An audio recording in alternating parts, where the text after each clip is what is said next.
Welcome students. आज हम बात करेंगे chapter number 10 financial market business studies class 12। Financial market meaning and functions. Financial market का पहले आज हम बात करेंगे यहाँ पे मीनिंग।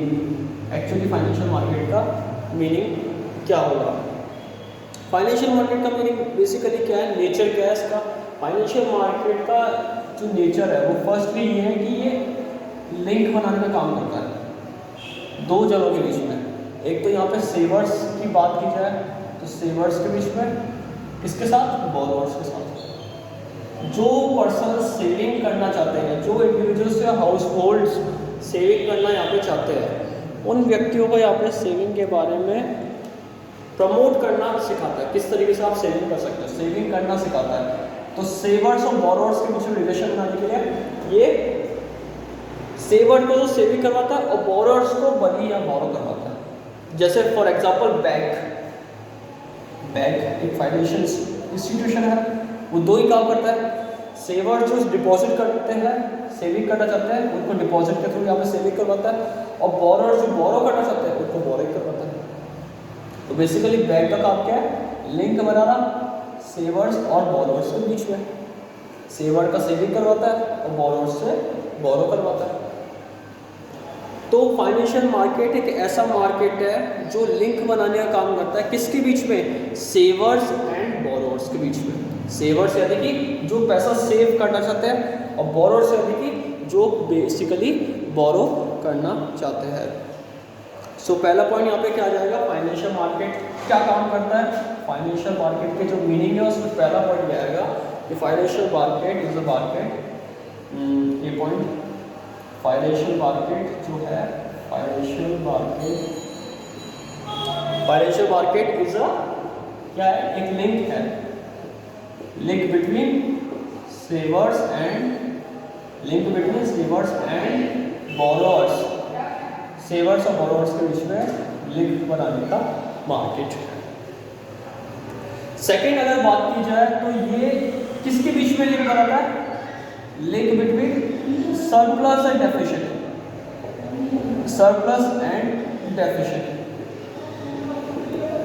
सरप्लस यानी कि जो पैसा आ रहा है, सरप्लस यानी कि जो फायदा हो रहा है, और डेफिशिएंट मतलब जो नुकसान हो रहा है। एक्सपेंसेस एंड रेवेन्यूज दोनों के बीच में लिंक बनाने का काम करता है। फाइनेंशियल मार्केट एक ऐसा इंस्ट्रूमेंट है जो बेसिकली सरप्लस एंड डेफिशिएंसी के बीच में लिंक बनाने का काम करता है, दोनों के बीच में कनेक्शन बनाता है। तो बेसिकली जैसे हम बैंक से, कोई कंपनीज है, कोई कंपनी है, उसने कोई फाइनेंशियल इंस्ट्रूमेंट इशू करा, यानी कि शेयर इशू करा, तो शेयर इशू करा तो दो चीज़ हो सकती है शेयर इशू करने के बाद। या तो उनको शेयर से इशू करने से मार्केट में बेसिकली अच्छी परफॉर्मेंस में फ़ायदा मिलेगा, सरप्लस मिलेगा, यानी कि गेन होगा, सरप्लस यानी कि गेन होगा, या फिर उनको डेफिशिएंसी यानी कि लॉस का सामना करना पड़ेगा, लॉस को फेस करना पड़ेगा। तो बेसिकली फाइनेंशियल मार्केट में सरप्लस और डेफिशिएंसी के बीच में कंपनीज क्या बनाती है, लिंक बनाती है। सो एक ऐसा पॉइंट है ये सेकेंड पॉइंट जो क्या बताता है, it act as a link between surplus and deficient. यानी कि ये क्या करता है, it acts as a link between surplus and deficient. Surplus and deficient के बीच में लिंक बनाने का काम ये करता है। तो फाइनेंशियल मार्केट एक मार्केट है जो सरप्लस और डेफिशिएंट यानी फायदा और नुकसान के बीच में कनेक्शन बनाता है, लिंक बनाता है। इसी को हम क्या कहते हैं, फाइनेंशियल मार्केट कहते हैं। फाइनेंशियल मार्केट बेसिकली जो फाइनेंशियल मार्केट है उसमें दो तरीके से पैसा आता है। एक तो या तो बैंक के थ्रू आता है, या तो बैंक्स के थ्रू आता है। बैंक्स या फिर बैंक्स एंड या फिर फाइनेंशियल मार्केट के अंदर से, जैसे कोई कंपनी हो गई, कोई फाइनेंशियल इंस्टीट्यूशन हो गया, आरबीआई हो गई, ये सारे इसके अंदर इनसे ही क्या आता है, फाइनेंशियल मार्केट के अंदर पैसा आता है, क्रिएशन होता है और एक्सचेंज होता है फाइनेंशियल एसेट्स का। और चौथी बात क्या है यहाँ पे, क्रिएशन, डी पॉइंट यहाँ पे क्या आएगा, creation and exchange of assets, creation and exchange of assets. यहाँ पे असेट्स का एक्सचेंज होता है और यहाँ पे क्रिएशन होता है। सो फाइनेंशियल मार्केट के बेसिकली 4 यहाँ पे पॉइंट्स हमने पढ़े हैं मीनिंग के अंदर और नेचर के अंदर। Financial market is a link between savers and borrowers. Savers जो सेविंग करना चाहते हैं, बोरोवर्स इनको पैसा चाहिए होता है, उनके बीच में लिंक बनाने का काम करता है। जैसे बैंक डिपॉजिट के थ्रू सेविंग लेता है, सेविंग करता है और लोन के थ्रू बोरिंग करवाता है। It act as a link between surplus and deficiency, deficient surplus यानी कि फायदा नुकसान के बीच में कनेक्शन है इसका। एक्सपेंडिचर और गेन के बीच में फाइनेंशियल मार्केट का कनेक्शन है। बैंक्स और यहाँ पे फाइनेंशियल मार्केट, यहाँ से पैसा अलोकेट होता है, 2 जगह से पैसा आता है यहाँ पे, या तो बैंक के थ्रू या फाइनेंशियल मार्केट, मतलब जैसे कैपिटल मार्केट, मनी मार्केट, वहाँ से पैसा आएगा, लोगों से पैसा आता है कंपनी के पास, कंपनीज के पास। कंपनीज अपने फाइनेंशियल सिक्योरिटीज इशू करती है लोगों को लॉन्ग टर्म के लिए या शॉर्ट टर्म के लिए, फाइनेंशियल इंस्ट्रूमेंट इशू करती है, जिससे क्या करता है, कंसेप्ट क्या होता है कि लोगों के पास, यहाँ पे लोगों से पास, कंपनीज के पास पैसा आता है। और यहाँ पे creation and exchange of assets, यहाँ पे फाइनेंशियल असेट्स की बात करेंगे। कौन से असेट्स है, फाइनेंशियल असेट्स, इनका यहाँ पे एक्सचेंज होता है। तो बेसिकली ये इसका मीनिंग यहाँ पे हमने कवर करा। इसके बाद बात करते हैं इसके फंक्शंस की, इसके क्या क्या फंक्शंस यहाँ पे इंक्लूड होंगे। फर्स्ट फंक्शन जो है इसका फाइनेंशियल मार्केट का, फंक्शंस की बात करते हैं, फंक्शंस ऑफ फाइनेंशियल मार्केट। पहला फंक्शन क्या है, mobilising, mobilising of savings, mobilising of savings and channelising, mobilizing of savings and channelizing them into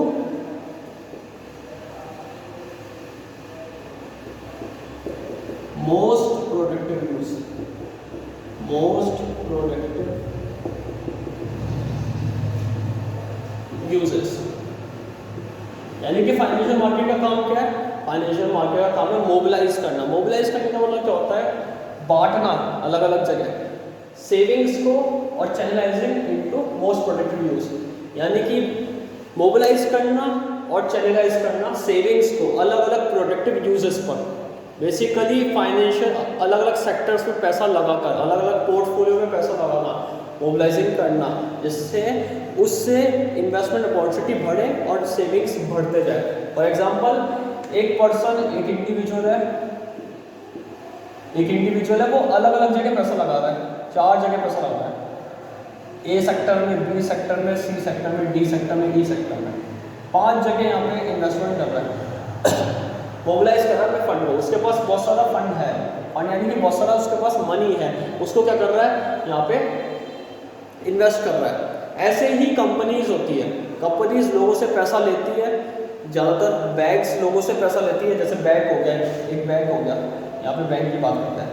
bank ने क्या करा, लोगों से जगह जगह से पैसा लिया, बहुत सारी पब्लिक से बहुत सारा पैसा, बहुत सारा फंड इकट्ठा करा, और जो फंड इकट्ठा करा वो अलग अलग सेक्टर पे इन्वेस्टमेंट में लगा दिया, रियल एस्टेट में लगा दिया, गोल्ड के अंदर लगा दिया, शेयर मार्केट में इन्वेस्टमेंट कर दिया। कोई सेक्टर ऐसा है जहाँ पे पैसा लगाने से उनको इन्वेस्टमेंट अपॉर्चुनिटी और डबल हो रहा है, सेविंग्स बढ़ रही है। तो इस तरीके से क्या करती है, फाइनेंशियल मार्केट में जो जो पैसा आता है वो पैसे को ये लगा दिया जाता है कंपनीज के द्वारा अलग अलग जगह पे, अलग अलग फंड्स पे, जिससे वो और उससे पैसा इंक्रीज कर लेते हैं।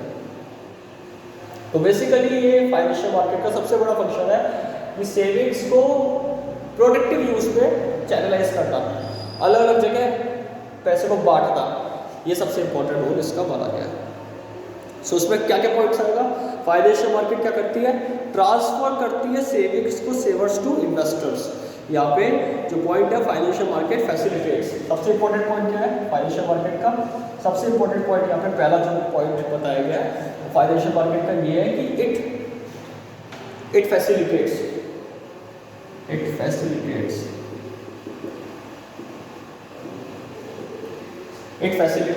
The transfer of saving,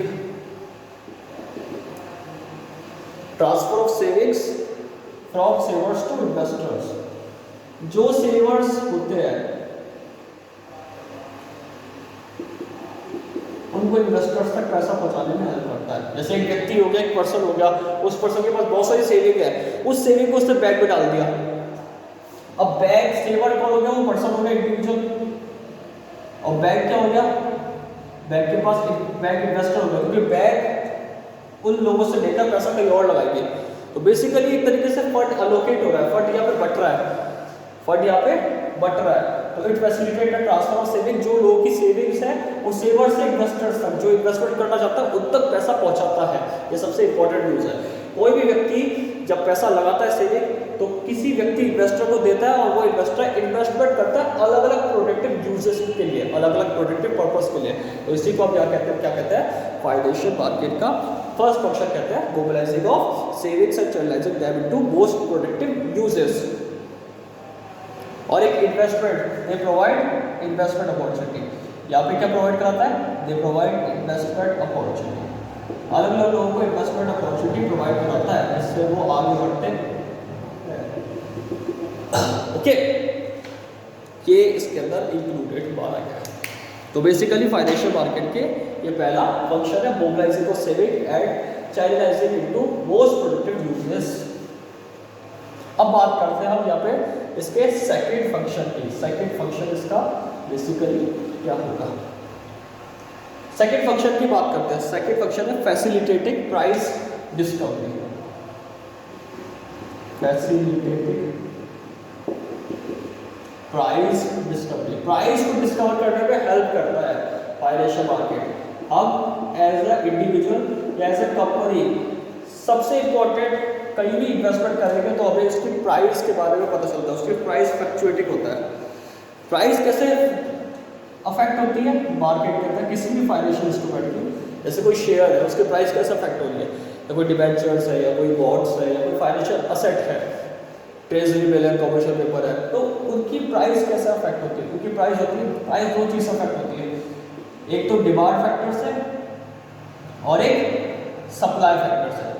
demand factor से और एक दूसरी सप्लाई फैक्टर से। प्राइस दो चीज़ से अफेक्ट होती है, पहली डिमांड फैक्टर से और दूसरी सप्लाई फैक्टर से अफेक्ट होती है। डिमांड एंड सप्लाई जो फैक्टर होता है वो ही प्राइस को डिसाइड करने में इंपॉर्टेंट रोल प्ले करता है।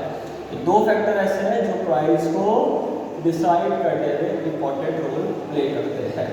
किसी भी चीज़ की, किसी भी फाइनेंशियल असेट की जब प्राइस डिसाइड करनी हो तो बेसिकली दो फैक्टर देखे जाते हैं। पहला है डिमांड और दूसरा है सप्लाई। उस चीज़ की डिमांड कितनी है और उस चीज़ की सप्लाई करता है कितनी है, ये फाइनेंशियल असेट की प्राइस को डिसाइड करने में इंपॉर्टेंट रोल प्ले करता है। So basically facilitating price discovery ये कहता है कि फाइनेंशियल मार्केट में जो भी प्राइस डिपेंड होती है वो उसके डिमांड और उसके सप्लाई पर डिपेंड होती है। Okay, so price of anything depend upon price of anything depend upon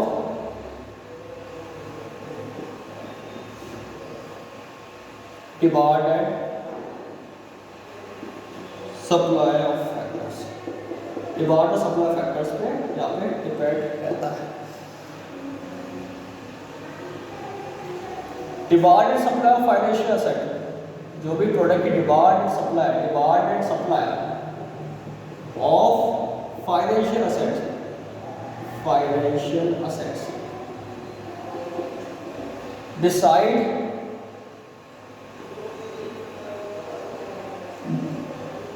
the price, decide there price. Financial asset की जो प्राइस है उसकी डिमांड और सप्लाई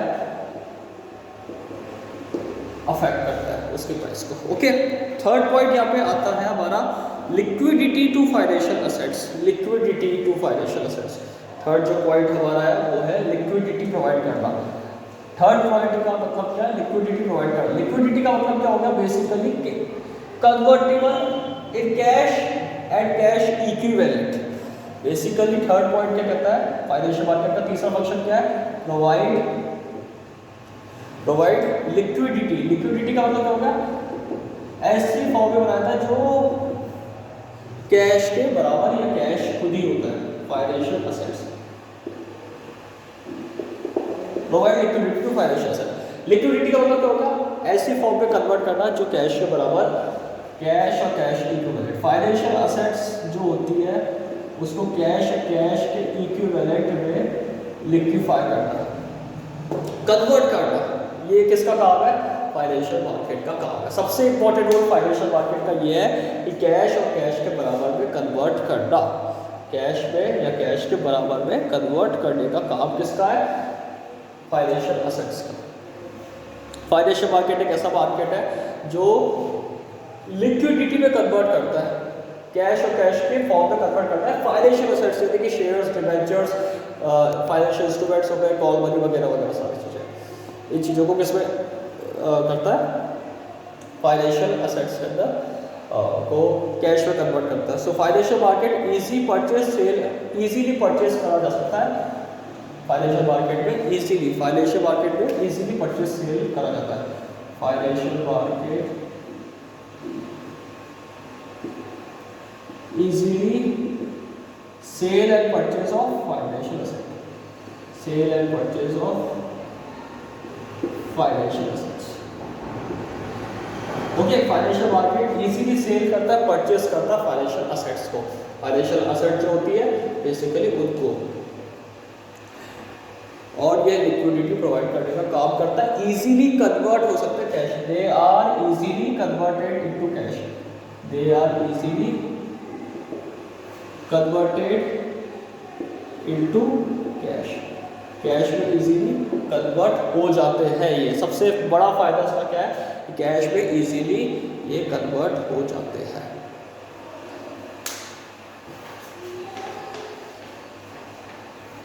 फोर्थ पॉइंट जो है इसका, last point, reducing the cost of transaction. Okay, third point में बताया गया कि इजीली सेल परचेस होते हैं फाइनेंशियल असेट्स और ये इजीली कैश में कन्वर्ट हो जाते हैं, यानी कि इनको बेचना भी आसान है, खरीदना भी आसान है, कन्वर्ट करना भी आसान है कैश और कैश के इक्विवेलेंट के अंदर, ओके, कैश या कैश के फॉर्म के अंदर। फोर्थ पॉइंट क्या है, reduce the cost of transaction, यानी कि कॉस्ट ऑफ ट्रांजैक्शन को कम करता है, खर्चे को कम करता है, जो ट्रांजैक्शन का खर्चा होता है उनको कम करता है। Reduce the cost of transaction cost को खत्म करने का काम करता है। फाइनेंशियल मार्केट के अंदर सबसे बड़ा फायदा यह है कि कंप्लीट प्राइस इंफॉर्मेशन होता है, they provide complete price information, price की इंफॉर्मेशन को बताता है कंप्लीटली, उसकी अवेलेबिलिटी, उसकी कॉस्ट को बताता है कि कितना कॉस्ट उसका लगेगा। Provide information regarding price, regarding cost information etcetera. सबसे इंपॉर्टेंट है कि कॉस्ट को कम करने का काम करता है, कॉस्ट के बारे में बताता है और प्राइस के बारे में भी बताने का काम करता है। तो बेसिकली ये इसका इंपॉर्टेंट रोल है। Investors and companies do not have to spend much getting this information. सबसे बड़ा फायदा इन्वेस्टर्स को क्या देता है कि अगर किसी भी फाइनेंशियल एसेट की प्राइस इंफॉर्मेशन, उसकी कॉस्ट इंफॉर्मेशन इन्वेस्टर को पता लग जाती है, उसकी अवेलेबिलिटी इंफॉर्मेशन उसको पता लग जाती है, अवेलेबिलिटी इंफॉर्मेशन कि अवेलेबल है या नहीं है, तो वो इजीली अपने ट्रांजेक्शन को कर सकता है, अपने कॉस्ट को बचा सकता है मार्केट के अंदर। इन्वेस्टमेंट और कंपनीज को ज़्यादा एक्स्ट्रा एफर्ट, एक्स्ट्रा कॉस्ट लगाने नहीं पड़ते, उनको जगह जगह जाकर इन्वेस्टमेंट नहीं करना पड़ता, उनको ये पता चल जाता है कि कहाँ पे इन्वेस्टमेंट करना आसान है और कहाँ पे ना उनके लिए इन्वेस्टमेंट करना मुश्किल है। उनको उनके कॉस्ट के बारे में पता चल जाता है कि फाइनेंशियल असेट के अंदर इसकी प्राइस पता है, कॉस्ट पता है, तो उनको ये पता चल जाता है कि वो फ्लेक्सिबल है खरीदने में, चीपर है खरीदने में या नहीं, जिससे और ये भी बता देता है कि इससे आगे फ़ायदा मिलेगा या नहीं मिलेगा। तो दोनों चीज़ों के बारे में पता चलता है। Reduce the cost of transaction, they provide a complete price information, cost information and availability etcetera. Price के बारे में बताता है, कॉस्ट के बारे में बताता है और उसके अवेलेबिलिटी के बारे में भी ये बताता है। सो बेसिकली कंपनीज और इन्वेस्टर्स को ये बात बताता है। Investors and companies, investors and companies do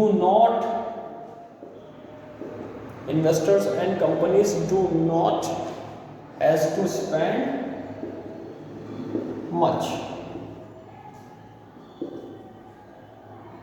on getting this information.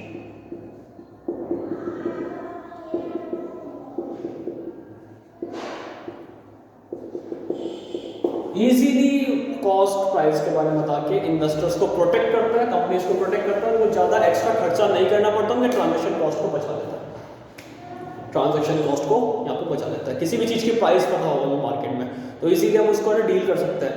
लेकिन प्राइस पता नहीं तो पहले उसको प्राइस पता लगाओ, तो वो सबसे ज़्यादा एक क्रूशल फैक्टर हो जाता है यहाँ पे प्राइस पता लगाना। तो that is a very important concept कि इन्वेस्टर्स को हेल्प करता है कि इजीली उस चीज़ की इंफॉर्मेशन, उसकी अवेलेबिलिटी, उसकी कॉस्ट पता चल जाती है। इससे ट्रांजेक्शन का खर्चा जो होता है फाइनेंशियल मार्केट का वो बच जाता है। तो बेसिकली हमने यहाँ पे फोर फंक्शंस हैं फाइनेंशियल मार्केट के। Mobilising of saving, channelising of protective use first, second point हमने पढ़ा था facilitate price discovery, third point हमने पढ़ा था यहाँ पे liquidity provide to financial assets and fourth point है reduce the cost of transaction. Next video में हम बात करेंगे इसी चैप्टर के मनी मार्केट के अंदर, मनी मार्केट का मीनिंग एंड मनी मार्केट के इंस्ट्रूमेंट्स क्या क्या है। Thank you.